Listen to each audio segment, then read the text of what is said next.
So if you look to your right, the oldest bridge in New York City is the Brooklyn Bridge. It opened up in 1893. It's factual. Look it up. Google it. Okay, behind here is this lady waving at us. Her name is the Statue of Liberty.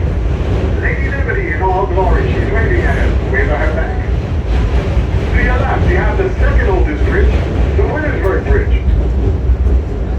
It serves the Ramsey Street. Remember Orchard Street? We used to go by the leather then.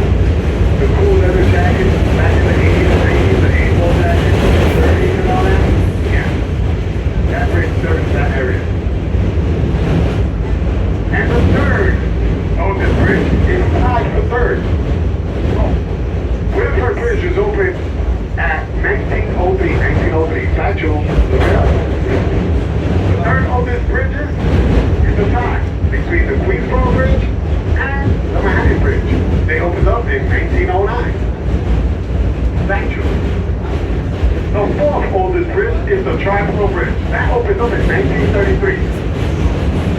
And the last bridge to open up was in 1955. It was